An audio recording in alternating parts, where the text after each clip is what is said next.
गोत्र का जोड़ा है।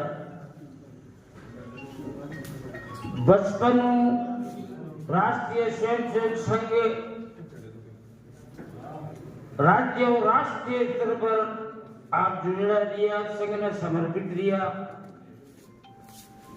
आगे पिताजी की खुद की गंगानगर के मायने एक लंबी चौड़ी सोनकार समाज की धर्मशाला बनाई है। जगह में मंदिर भी है, धर्मशाला भी है। संपन्न और समृद्ध परिवार है।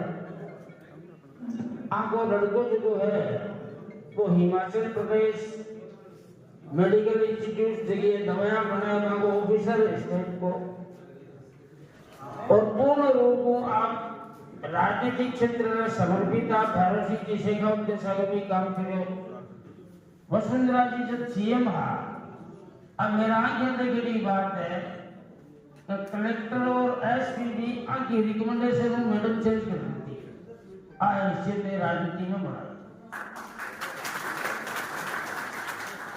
किशनलाल जी के ऊपर हुक्म हो कि भाई साहब वो सामाजिक संगठन तो दे बना दियो, पर जगह समाज का लोग राजनीति में समर्पित है। जगह समाज का लोग पॉलिटिकल लाइसेंस रखे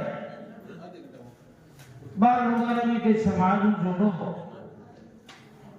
तो मैंने भाई राजकुमार जी से, किशनलाल जी के निर्देश से, मेरे मित्र तो पुराने हैं लेकिन 12 महीने पहले मैंने इनसे बात की।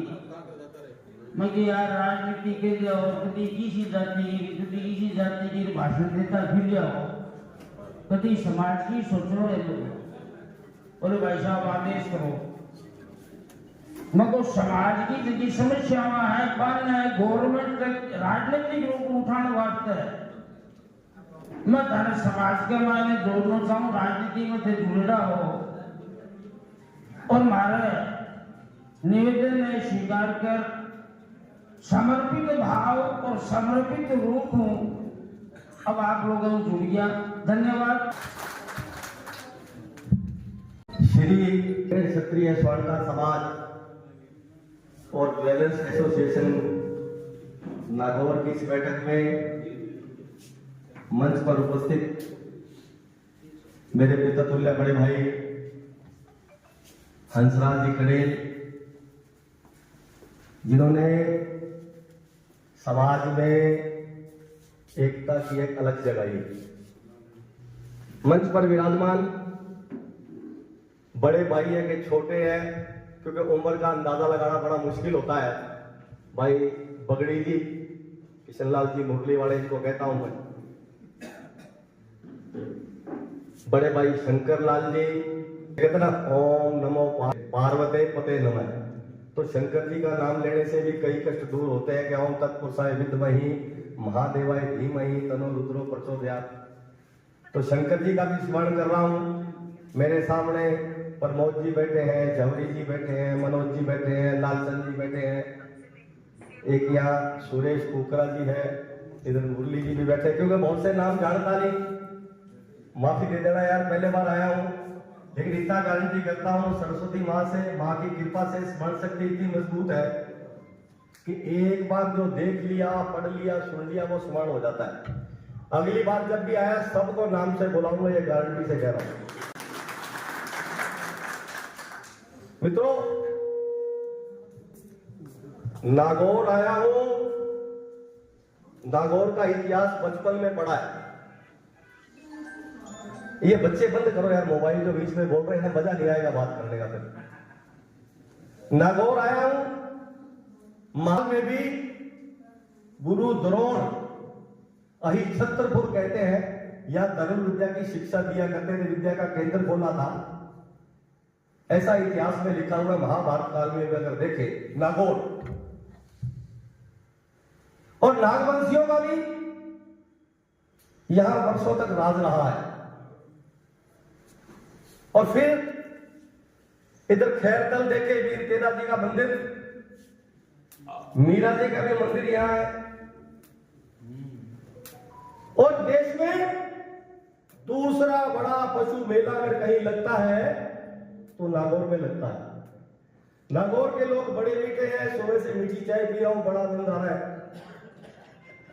मैं गंगानगर से आया हूं और भारत पाक सीमा पर रहता हूं। पाकिस्तान हमारा यूं बायां हाथ करे तो पाकिस्तान की सीमा के तार को छू जाता है, इतनी दूर है, ज्यादा दूर नहीं है। सीमा क्षेत्र पर रहता हूं, वर्षों से स्वयं सेवक के रूप में, पार्टी कार्यकर्ता के रूप में काम कर रहा हूं। मित्रों, डिबेटर हूं, लिखता रहता हूं, यूट्यूब चैनल भी है, कथा भी कर लेता हूं, बहुत सी चीजें जीवन में सीखी है।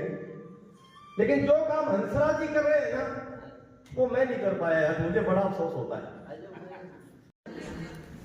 भी पुलिस वर्षों से स्वर्णकार समाज को 411 के लिए बड़ा परेशान करती है कि नहीं करती है मित्रों? पूरी दुनिया में पुलिस का एक नियम है कि मेरा ये मान लो चश्मा कहीं चोरी हो गया और मैं थाने जाऊंगा तो पुलिस कहेगी इस चश्मे का बिल लाओ, कहेगी कि नहीं कहेगी? लेकिन अगर चोरी हो जाती है और चोरी में जिसके चोरी होती है वो 1.25 किलो या 2 किलो सोना लिखवा देता है, उससे पुलिस बिल नहीं मांगती। मांगती है क्या? और फिर क्या करती है? चोर को बुलाकर उससे गिटपिट कर लेती है। हमारे वहां गिटपिट बोलते हैं, आपके पता नहीं है क्या बोलते हैं। और चोर को कहती है कि जिसकी तरफ तू उंगली करेगा उसको बुलाकर झड़काकर माल ले लेंगे। यही काम चल रहा है ना मित्रों वर्षों से। बोलो तो सही यार, गर्दने नहीं। लेकिन वर्षों से हम राजनीति में हमारा संरक्षक या वो नेता पैदा नहीं कर पाए जो कह दे मैं हूं ना, नहीं कर पाए ना। मित्रों, एक छोटा सा दृष्टांत बताता हूं। प्रभु श्री राम समुद्र के किनारे रावण से युद्ध करने के लिए बैठे थे और वार रूम बना हुआ है। पीछे शेषावतार लक्ष्मण जी खड़े हैं, सुग्रीव खड़े हैं, हनुमान जी खड़े हैं, जामवन जी खड़े हैं। तो किसी वानर ने आकर कहा कि प्रभु विभीषण मिलने आया है। विभीषण क्यों आया? कि रावण ने लात मार के उसे लंका से निकाल दिया था।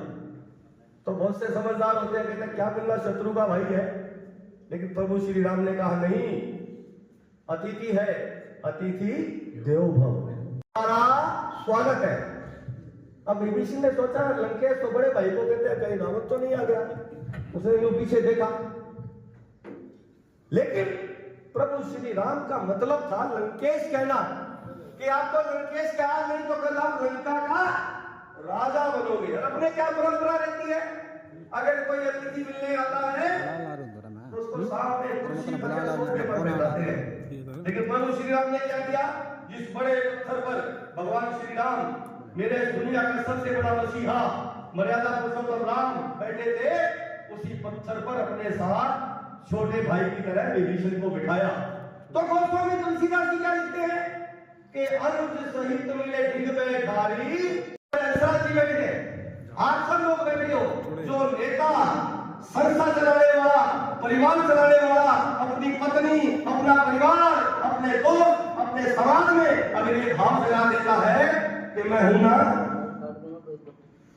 तो वो सेना उस नेता के लिए मोर्चे पर सबसे पहले जाकर लड़ जाती है। एक मित्र ने कहा मेरे नेता चुनाव लड़ रहा था, कहता है मत कैसे मिलेंगे? मैंने कहा जब मन मिल जाएंगे तो मत भी मिल जाएंगे। जहां मन मिल जाते, अगर हम किसी के मन में घुस गए और ये पैदा कर दिया एहसास कि हंसराज कलेल बैठा है, राजकुमार सोनी बैठा है, शंकरलाल जी बैठे हैं, लालचंद जी बैठे हैं, मुकेश जी बैठे हैं, मनोज जी बैठे हैं, जंग जी बैठे हैं, तो समाज कमजोर हो सकता है क्या? हो जाएगा। ये एहसास दिलाने के लिए काम तो भाई हंसराज जी कर रहे हैं। तो गोस्वामी जी ने यही कहा कि अनुज सहित मिले ढिग में ठारी, बोले वचन भगत में हारी, कहत लंकेश सहित परिवारा, कुशल सुखार। तुम्हारा पत्नी कैसे है, बच्चे कैसे हैं, परिवार कैसे है? ये जब विभीषण को कहा तो उसको लगा कि प्रभु श्री राम ने मुझे आशीर्वाद दे दिया। तो मित्रों, अपन सब लोगों ने समाज में ये भाव एहसास दिलाना है कि हम हैं। और हो क्या रहा है, अनेक जातियां हमसे भी छोटी हैं, उनका राजनीति में पूरा हस्तक्षेप है। वो एमएलए बन गए, वो एमपी बन गए, वो राज्यसभा के मेंबर बन गए। क्यों बन गए? चाहे वो 100 है लेकिन संख्यित है, और हम 30-40 लाख होने के बावजूद भी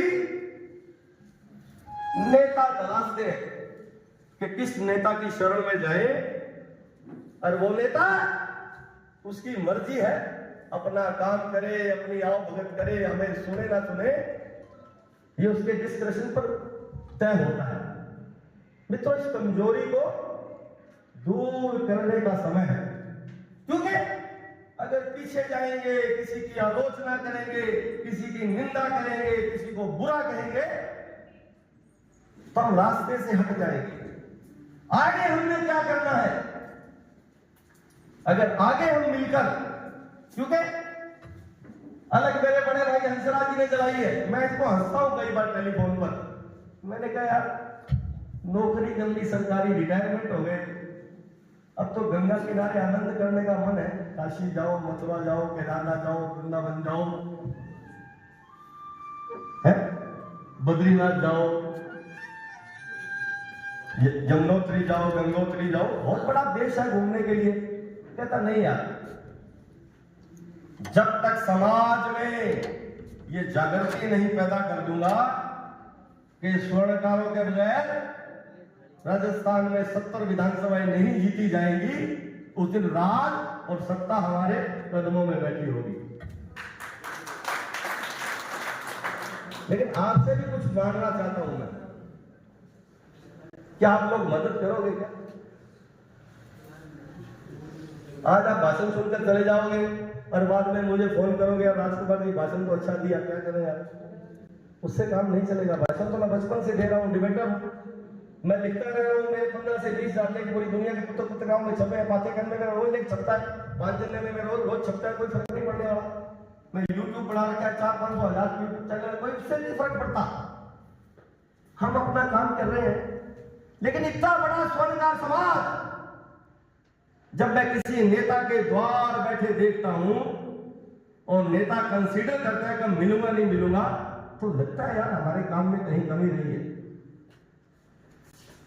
तो मित्रों, आपके बीच आया हूं। बड़े भाई हंसराज जी कई दिनों से कह रहे थे कि आना है। पिछले दिनों में बाढ़ में गया था, हमारे विभाग प्रचारक के भाई की शादी थी, तो आपकी कृपा से बालोतरा में भी मुझे बोलने का मौका मिला। वहां मैं 1 घंटा पर बोला, क्योंकि मैं कथावाचक हूं। रामचरितमानस पर, भागवत में कथा भी कर लेता हूं, मेरा शौक है। मैं पैसे वैसे नहीं लेता, हस्तरेखा भी देख लेता हूं, मैंने PhD कर रखी है हस्तरेखा जन्म कुंडली और सिम्टम में। मैं पैसे कुछ नहीं देता, धन नहीं कमाता हूं, लेकिन मेरे शौक है। मैं भजन गा लेता हूं, वाद्य यंत्र बजा लेता हूं, कहीं सिखों के चला जाऊं तो गुरबाणी भी कर लेता हूं। दादा ये सब चीजें सीखी, ये सीखी कहां से? कि संग में रहकर सीखी कि पिता वारे आते लाल चारों वारे, वो हिंद तेरी शान बदले। इसलिए सीखी कि सेवा का अगर जज्बा मैंने देखा तो सिख गुरुओं में देखा। तो मैंने 10वीं पातशाही का विचित्र नाटक भी पढ़ा। गुरु गोविंद सिंह जी का एक शिक्षा की बात है, उन्होंने कहा मैं हूं परम पुरख का दासा, देखकर आया जगत तमाशा, हेमकुंड पर्वत है जहां, सप्त संसोबत है तहां, ऐविध करत तपस्या भयो, द्वैत एक रूप हो गयो, तात बात मोरी अलख राधा, वो विद जोग साधना साधा, और नित जो करी अलग की सेवा, ताते प्रसन्न भय गुरुदेवा, और तिल प्रभ जब आयो सुनो दिया, तब हम जन्म तलुमा लिया, चितना भयो हमरो आवन के, चुभ रही सुरत प्रभु चरणन में। नित्य जो करी अलग की सेवा, नित्य जो अलग की सेवा करता है, संसार की सेवा करता है, बिना धन के, बिना पद के, तो पृथ्वी के मानव के साथ परमात्मा भी प्रसन्न हो। आपको राम राम जय श्री राम। फिर कभी मिलेंगे, मुलाकात होगी। आपसे एक प्रॉमिस और वायदा जरूर लेता हूँ, आओ सब मिलकर हम हंसराज जी भाई साहब के हाथ मजबूत करें और स्वर्णकार समाज को वो स्थान दिलाएं जो पहले नहीं मिल पाया। धन्यवाद, नमस्कार, राम राम।